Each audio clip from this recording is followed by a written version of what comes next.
This is a cool problem that you see people talk about on TV all the time. And we're going to go through the approximation that's used in this.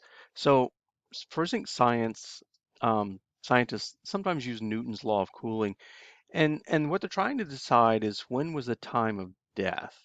All right, and so you got at the time you find a body, you know the body temperature, you know the temperature of the surroundings, and so you can determine the um, you can determine how long the body has been cooling, with the assumption that it's cooling at that temperature and with certain other factors.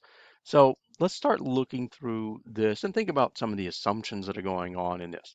So first, we're going to assume the rate of heat loss, um, dq, right, dt is going to be minus some proportionality constant times S onto the difference in temperature that uh, minus the surroundings, right? So I'm just going to call that TS. So the heat loss at any time is proportional to the surface area of the body and the difference between the temperature and the temperature of the body and temperature of the surroundings. So I'm just going to call the current temperature of the body T, temperature of the surroundings TS. Um, Now, we need to relate this, we need to find a differential equation that we can set up. And we're going to do that by relating this same dq, right? dq is also mc dt, where c is the specific heat of the body, which we can assume is essentially the same as water, right? So now we have this, and we can change dq to dt. Right? So we've got mc dq, oh, pardon me, dt equals minus hs onto t minus ts. All right. Um, all that's well and good. And I'm going to do another thing right now. I'm going to define another function y of t, which is going to be equal to temperature minus Ts. Why do I do this? Because I like making my life easier.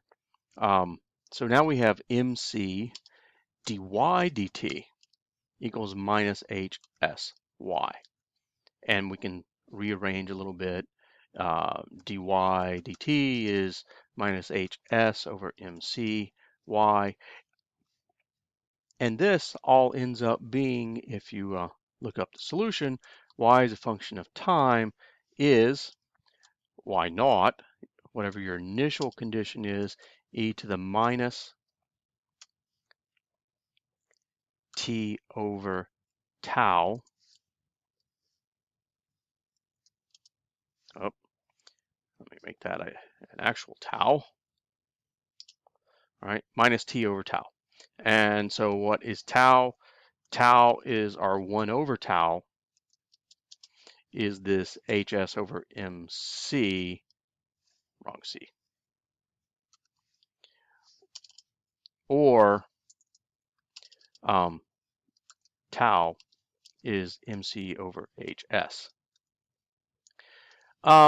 So here we are. We have our solution. Y of t is y naught e to minus t over tau. Y naught is the initial starting conditions, and y of t is where we are right now. Now let's make our way back towards this with the t's in there. So we've got y of t is just t minus ts. Y naught is where we started, which is T naught, the initial temperature of the body, which is going to be 37 degrees, right?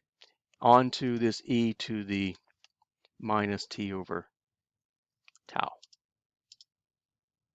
Oh, kind of did that a little wrong. Over tau, right? So now rearrange a little bit. We can get T isolated, right? The current temperature is going to be the surroundings temperature plus T naught minus T S onto E to the minus T over tau. All right, now we have our expression.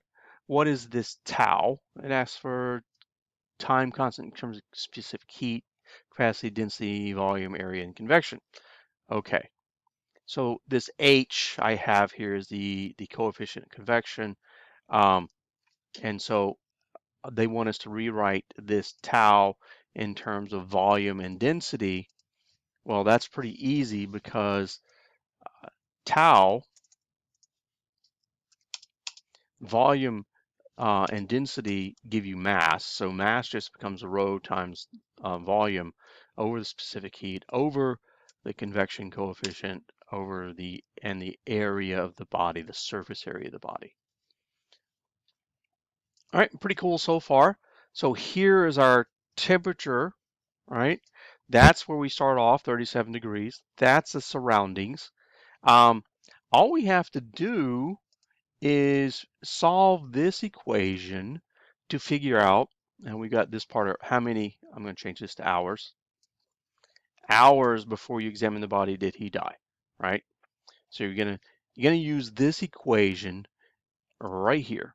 You're gonna solve it for the time t, and figure out how many seconds it's been since the person died, and you're going to convert that to hours.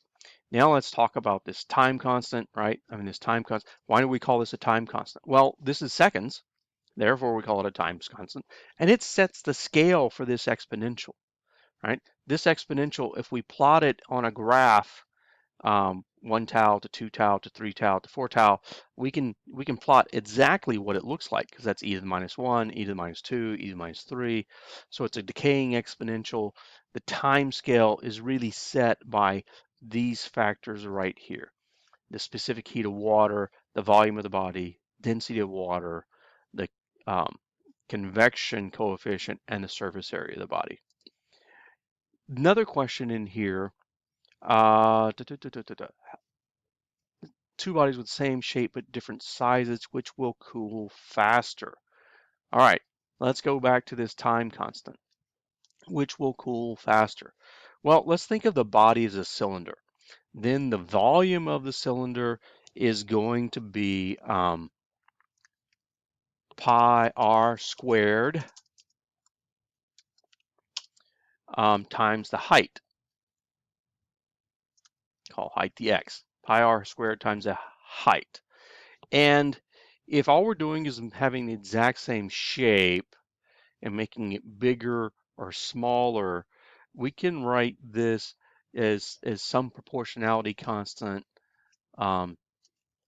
x, right, is some proportionality constants times r. And so for the same shape, everything ends up in terms of volume being proportional to r cubed. Well, the surface area of a cylinder is 2 times pi r squared, which is the end caps, right, plus 2 pi r times the height, which we've already decided is alpha r. So the surface area goes as 2 pi onto 1 plus alpha r, 1 plus alpha r squared. All right. So if we look at tau, the time constant, it's got volume over surface area. Well, that ends up being proportional to r. So if the body is larger, tau is larger, which means it takes longer for the body to cool than if the body is smaller. Hopefully that makes sense. Good luck with this problem, right? You've got to do your part with this equation to find how long it is. Hopefully you understand all these pieces and how we got some of this, and get to a good answer. All right, I'll talk to you later.